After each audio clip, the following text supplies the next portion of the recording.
Topics से देखते हैं दूसरा टॉपिक्स, दूसरा पार्ट। पहला पार्ट देखे थे प्रकाश, और प्रकाश के बाद जो है हम दूसरा टॉपिक्स देख रहे हैं और वो है प्रावर्तन का नियम।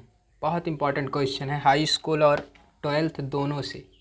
जो इस बार बोर्ड परीक्षा देने जा रहे हैं उनके लिए बहुत बड़ा क्वेश्चन है और इम्पॉर्टेंट क्वेश्चन है, कई बार बोर्ड परीक्षाओं में पूछा गया है।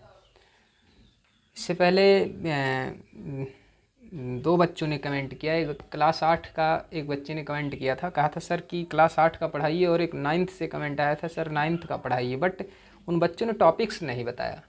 चलिए हम कोशिश करेंगे कि टॉपिक्स हमें जल्द से जल्द मिलेगी, 3 बच्चों को भी बताएंगे जो जहाँ उनको प्रॉब्लम्स हैं, क्योंकि इसीलिए तो हैं, आप लोगों के लिए ही है।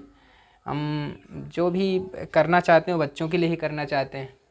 तो यहाँ पर अभी हमारा जो टॉपिक्स है वो है प्रावर्तन का नियम। आप स्ट्रक्चर देखिए क्या बना, एक समतल दर्पण बना।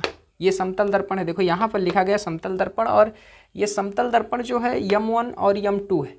यहाँ से देखिए किरण ऐसे आ रही है, प्रकाश की किरण आ रही है, और फिर आने के बाद जब समतल दर्पण पर टकराती है, मतलब ऐसे आती है, ये देखा ऐसे आवत बा, और जब आवत बा तो यह काव है, यही टकरान। अब टकराएं कि जानना, ये दूसरे माध्यम बनाएंगे, वही माध्यम हम फिर वापस घूम गए, और दूसरे माध्यम में जब वापस लौट जाती है तो ये दोनों के जहाँ एक क्रॉस बन जाता है उसी पर एक अभिलंब डाल देते हैं। ये अभिलंब हमेशा अपने आप डाला जाता है, और अभिलंब का काम ये होता है किसी को 2 टुकड़ों में विभाजित कर दे। अब देखा इधर ही एक हो गया, इधर ही एक हो गया। अब ध्यान समझिए कि 3 चीज़ें हमको मिल गई, एक आपतित किरण मिल गया, एक आपतित किरण मिल गया, परावर्तित किरण मिल गया, और अभिलंब मिल गया। अब भाई जोन आपतित किरण और अभिलंबवा के बीचम कोणवा बनत है ओका कहते आपतन कोण, और जोन परावर्तित और अभिलंब के बीच में कोण बनता है वह कहते जोन बाटे परावर्तन कोण।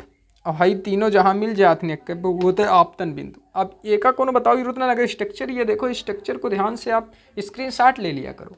अब स्क्रीनशॉट ले लिया तो समझ लिया, एक बार देखा का कुछ बा, हाई हाई हाई हाई वाला हाई वाला हाई वाला, ये तीनों कहाँ बा, कोने बिंदु पे, आपतन बिंदु। पहला नियम हो ये खत्म, देखा ये तो लिखा गया, देखा आपतित किरण परावर्तित किरण अभिलंब तीनों आपतन बिंदु पर होते हैं, और लिखा रहता है एक ही तल पर होते हैं, एक ही बिंदु पर होते हैं। तो कहने का मतलब, लेकिन इसका नाम जो सही है ना वो है आपतन ही बिंदु है, ठीक है। अब दूसरा नियम देखा, हाई जोन कोणवक वह कोणवक हमेशा बराबर होता है, मतलब हमेशा ही बराबर रहेगा, ये नियम।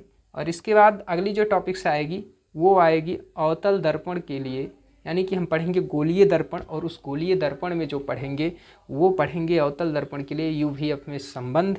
और बड़ा क्वेश्चन है, इंपॉर्टेंट क्वेश्चन है।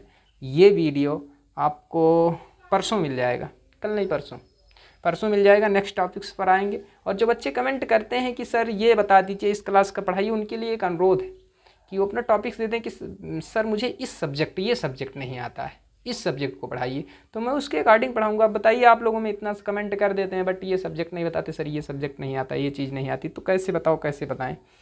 और मैं ये कहना चाहूँगा कि जो भी नए